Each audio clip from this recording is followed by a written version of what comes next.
محترم جناب سراج الحق صاحب نے. تھینک یو ویری مچ سراج الحق صاحب فار یور ٹائم. حضور میں یہ ضرور کہوں گا کہ آپ آواز ٹھیک نہیں ہے. آواز ذرا پلیز دیکھیے گا. سراج الحق صاحب کو آواز ٹھیک نہیں آ رہی. دوبارہ سے میں جی اب آواز ٹھیک ہوئی ہے سراج الحق صاحب؟ آواز ٹھیک نہیں ہے یار تراب صاحب ان کی آواز کا ذرا جلدی سے کریں. یہ آواز بڑی صاحب ٹھیک نہیں ہے مگر میں اس سے پہلے کہ جی جی جی جی جی بہتر ہوئی ہے سراج صاحب. اچھا بڑی صاحب سے بات کرتا ہوں. آپ اتنی دیر میں ذرا رابطہ درست کر. ایک تو اپریسیشن ہمیں کرنی چاہیے جماعت اسلامی کی کہ کسی پولیٹیکل پارٹی نے جو سب سے بڑا کی ایشو تھا جس نے اس ملک کو معاشی طور پر اپنے گھٹنوں کے بل لے آیا وہ آئی پی پیز کا ایشو تھا. تو میرے خیال میں جماعت اسلامی کے علاوہ کسی نے بھی نہ اس پہ تحریک بنائی نہ اسی لیے ہم آج طارق صاحب دیکھیں حقیقت یہ ہے کہ سراج الحق صاحب ہو یا جماعت اسلامی کمپیریٹلی ان لوگوں پر میں نے کبھی کرپشن کا الزام نہیں دیکھا, لوٹ مار کا نہیں دیکھا. اور واحد جماعت اسلامی ہے جو جمہوریت کی بات کرتی ہے لیکن ان کے الیکشن ہوتے ہیں, وراثت نہیں ان پہ مسلط ہوئی. سراج الحق صاحب بھی ہوں گے تو باقاعدہ قانون کے مطابق ہوں گے. دوسری بات باقی جماعتیں جو رہی ہیں, آئی پی بھی جب 94 میں غالباً بیچا ہر ایک کا انٹرسٹ تھا لیکن سراج الحق صاحب جیسے صاحب علم عوام کے لیے اٹھے ہیں. ایسا سب آواز بہتر ہے. میں سوال کر سکوں گا آپ کو؟ تھوڑا اونچا کر لے یار. جی میں اونچا کرتا ہوں. سراج الحق ہونی چاہیے. جی آواز میں اونچی. سراج الحق صاحب ایک تو بات یہ کہنی تھی کہ واقعی سوائے جماعت اسلامی کے جو آج کا سب سے بڑا کی ایشو ہے آئی پی پیز جو ملک کی معیشت کو گھٹنوں کے بل لے آیا, سوائے آپ کے کوئی پارٹی اس کو ٹیک اپ نہیں کر رہی. اس کی ایک تو آپ کیا وجہ سمجھتے ہیں؟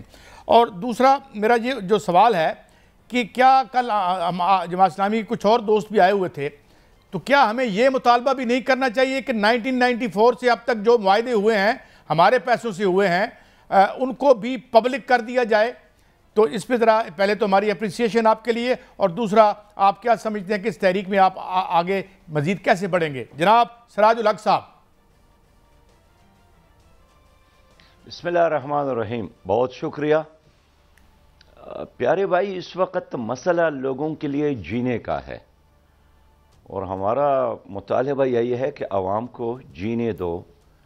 اس لیے کہ موجودہ ایک طرف آپ نے پٹرول اور ڈیزل اتنا مہنگا کیا, پٹرول اور ڈیزل مہنگا ہونے کی وجہ سے استعمال کے ہر چیز کی قیمت میں اضافہ ہوا.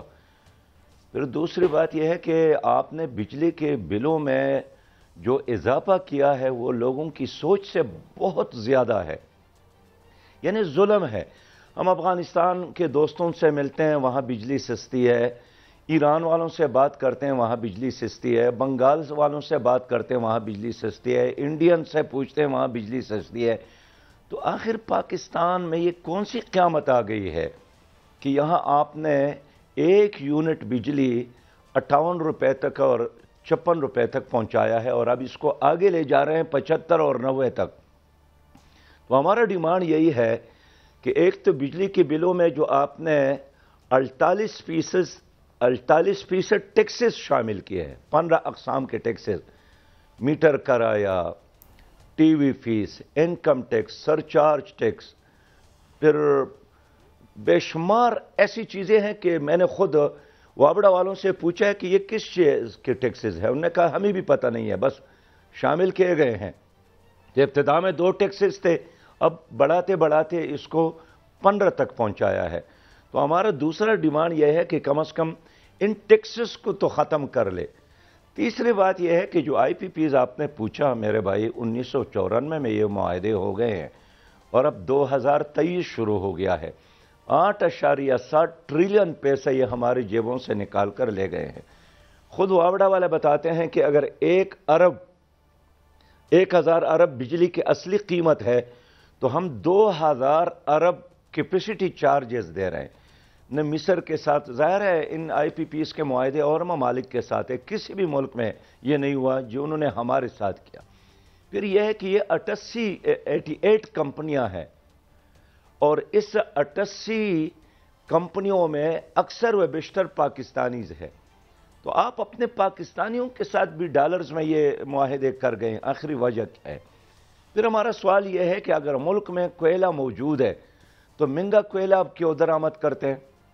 اگر 30 لاکھ میگا واٹ بجلی پیدا ہونے کی گنجائش سولر میں موجود ہے تو پھر آپ آئل درآمد کر کے کیوں مہنگا بجلی بناتے ہیں؟ تو پھر جواب یہی ملتا ہے کہ ہماری مجبوری ہے. ہم مجبوری کیا ہے میں آپ کو بتاتا ہوں.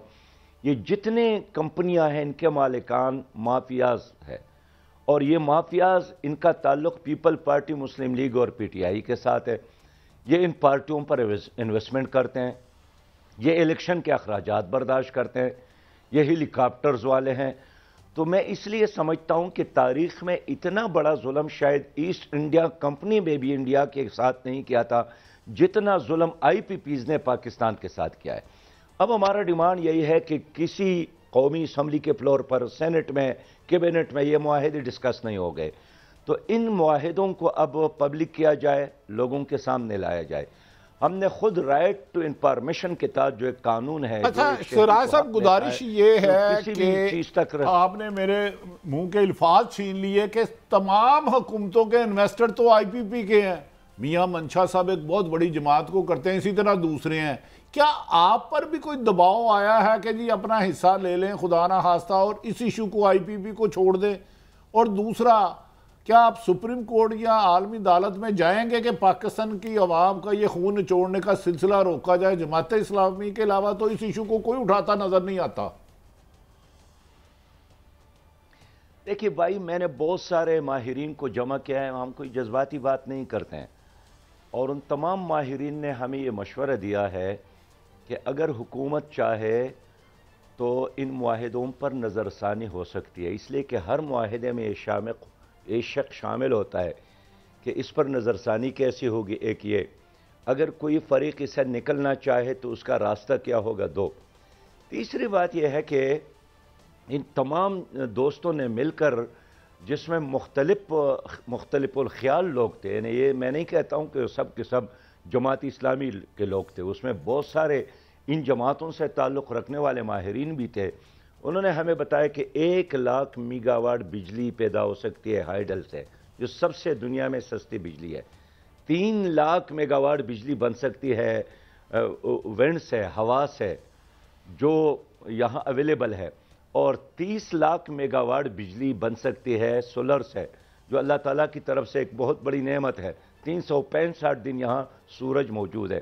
آپ کا سوال یہ ہے کہ ان آئی پی پیز کے مالکان نے جماعت اسلامی کے ساتھ بھی رابطہ کیا ہے کہ ہم آپ کو بھی کچھ حصہ دیں گے، خاموش رہیں.